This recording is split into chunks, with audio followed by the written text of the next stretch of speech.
Hey, in this unit, we will be focusing on the teaching method of games and stories. Yes, games and stories. We are serious educators and we use games and stories. They can be a wonderful tool for you and I to help engage learners across the spectrum of educational foundations and educational theory and even learning theories. We see the implication and the importance of using games and stories to connect with our learners, specifically for our context in teaching the Bible.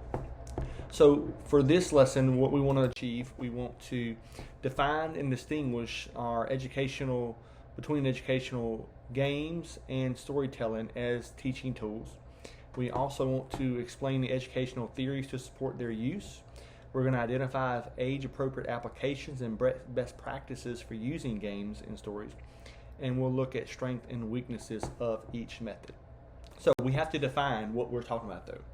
So when we're talking about games, we mean educational games. And specifically, our definition that we're going to use is going to drive us to what we're talking about now. Structured, purposeful activities with rules and objectives used to reinforce or introduce educational content in an engaging way. So we're not just playing minute to win it. We're not just out there playing rugby or dodgeball and saying, hey, we're going to have a game at the start of our kids ministry or youth ministry for the kids are going to have 15, 20 minutes fun. Then we're going to move into our lesson. That's not what we're talking about. And I would even caution that is not good educational theory, in the fact that what you're doing, if that's your method, and I'm not saying that's a horrible method, but I just want to help you think through this, especially for children. If you have children playing a bunch of games, 10, 15, 20 minutes of games prior to the lesson, you're getting those kids hyped up and amped up and really raring to go, and then saying, all right, you've had all this fun? Yeah, rah, rah, rah, rah. Now come sit down and be quiet and listen.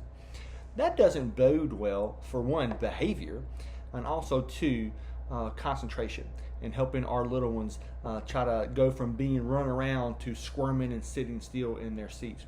And the same application can also be true to youth to an extent.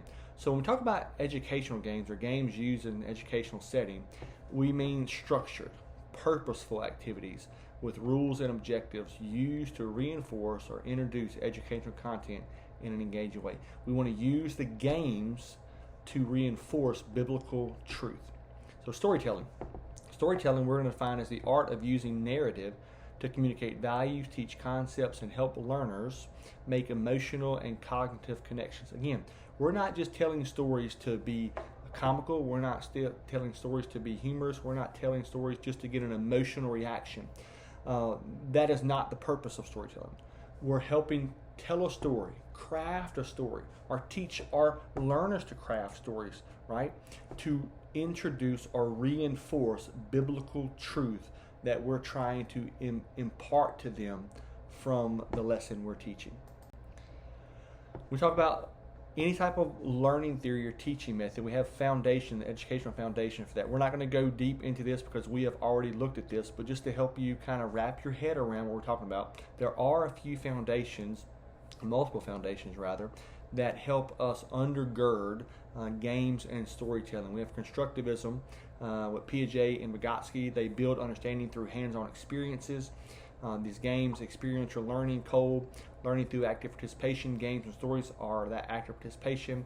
Bruner gives us a narrative learning. They help shape understanding and meaning. Bandura has social learning, so we observe learning. We see the characters, we see the games, we see the role play. We're modeling that. Gardner comes with multiple intelligence and supports multiple types of intelligence through games and storytelling. So we see that games and storytelling, they're not just something to be utilized to take up time. Many teachers, I think, incorrectly utilize games and storytelling simply as fillers. We do not want to give fillers to our students, to our learners. Our learners are valuable before the Lord.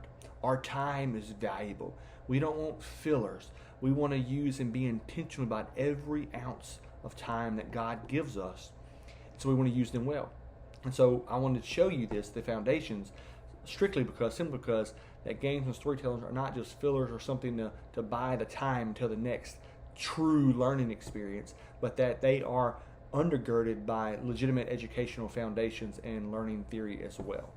So let's look at the strength of games. So games have several strengths.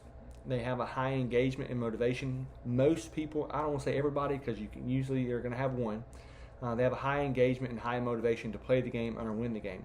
Some people, though, you got to watch what type of games you have, because you don't want to have high competition games. Because, for example, my oldest son, he voluntarily sits out of high competition games because last year during youth group they had some type of high competition game where him and another boy his age, my son's 17, they got almost into a scuffle playing this game, and both got heated. They didn't get to a point of fight, but they both noticeably got to a point where they were agitated. So you want to be intentional about the type of games and kind of watch that. But they are high engagement and motivation.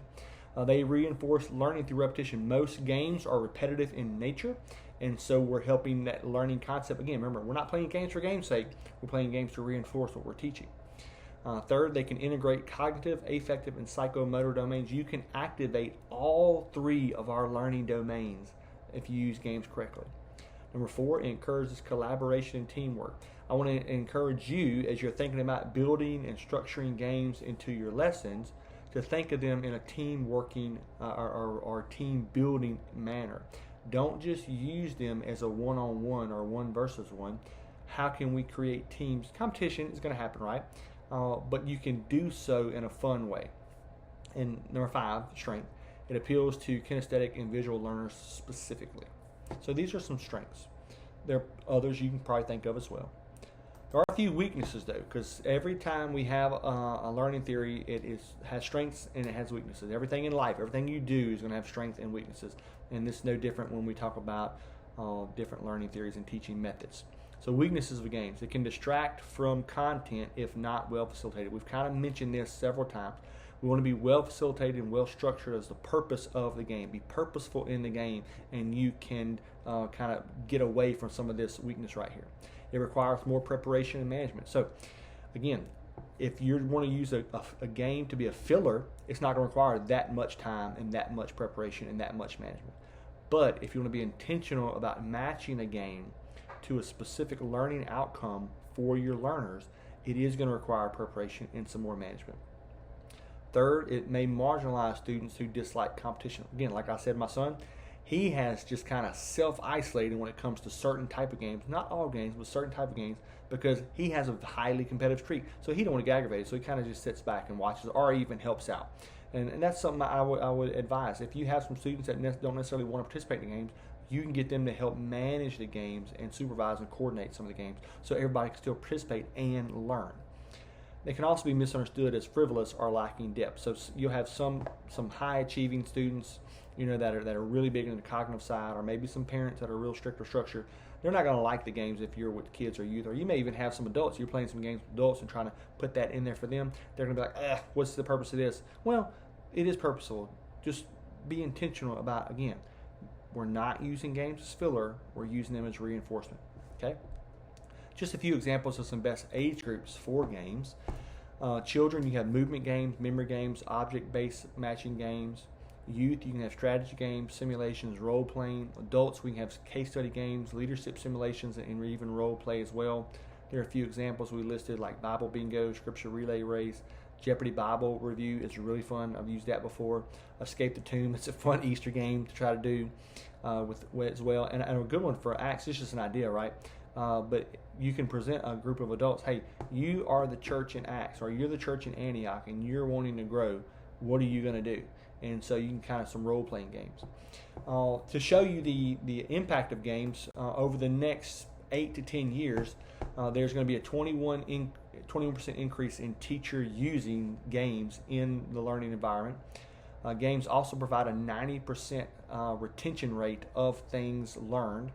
And there's going to be a $74 billion, that's with a B, billion-dollar investment for corporation and companies investing in games specifically for educational use by 2032. So games are here to stay, and they're here to grow. And so be on the forefront, and don't just be reactive, be proactive in thinking about how you can utilize games in your ministry context.